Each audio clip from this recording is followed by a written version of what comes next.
आज की कक्षा में आप सभी का स्वागत है। आज हम पढ़ने जा रहे हैं फॉर्म्स ऑफ पर्सनल प्रोनाउंस, यानी फर्स्ट पर्सन उत्तम पुरुष, जिसको हम लोग संस्कृत में बोलते हैं उत्तम पुरुष। तो यहाँ फर्स्ट पर्सन पहले आता है, संस्कृत में बाद में आता है, इसमें जो है उत्तम पुरुष पहले आता है, फर्स्ट पर्सन। तो ये है, तो देखिए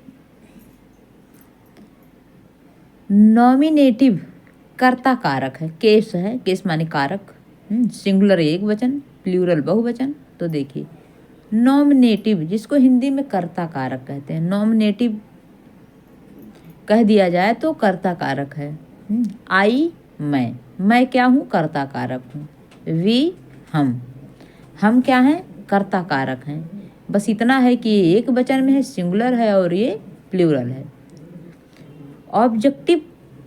ऑब्जेक्टिव जब भी शब्द आए तो जान लीजिए कर्म कारक की बात हो रही है, ठीक है। कर्म, मी मुझे, अश हमें, ठीक है। कर्म में क्या लगता है? मी और अश। अब देखिए पोसेसिव संबंध कारक, संबंध जिससे जुड़ा हो, माई माइन यानी मेरा, आवर्स आवर हमारा, ये आपका संबंध कारक है। सेकंड पर्सन है यानी मध्यम पुरुष, केस कारक है और सिंगुलर एंड प्लूरल, एक वचन तथा बहुवचन, ठीक है। इसको एक वचन में भी प्रयोग करते हैं और बहुवचन में भी, ठीक है। नॉमिनेटिव कर्ता कारक है, जैसे यू, तुम, आप। और ऑब्जेक्टिव कर्म कारक में भी यू का प्रयोग करेंगे, तुमको। और पॉसेसिव में भी, संबंध कारक में भी योर, योर्स, तुम्हारा, ठीक है।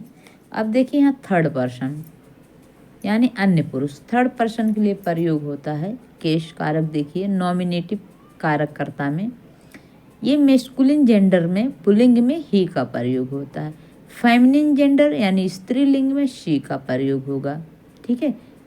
न्यूट्रल जेंडर यानी नपुंसक लिंग में इट का प्रयोग होगा, ठीक। और कॉमन जेंडर उभयलिंगी में दे का प्रयोग होगा। ऑब्जेक्टिव कर्म कारक में क्या होता है? हिम का प्रयोग, उसे, हर उसका स्त्रीलिंग में, इट उसे नपुंसक लिंग में, देम उन्हें यानी उभयलिंग में। अब देखिए पॉसेसिव संबंध कारक, हिज उसका, हर हर्ष उसकी, इट इट्स उसका, देयर्स उनके। जब ये थर्ड में प्रयोग होगा तब की बात है। थर्ड में, थर्ड का मतलब वह, और सेकंड का मतलब तुम। ऐसे जब हम ट्रांसलेशन पढ़ाते थे तो उस समय मैं first person, second person, third person की बराबर बात करती थी कि फर्स्ट पर्सन जो होता है, जैसे मैं क्या हूँ? First person.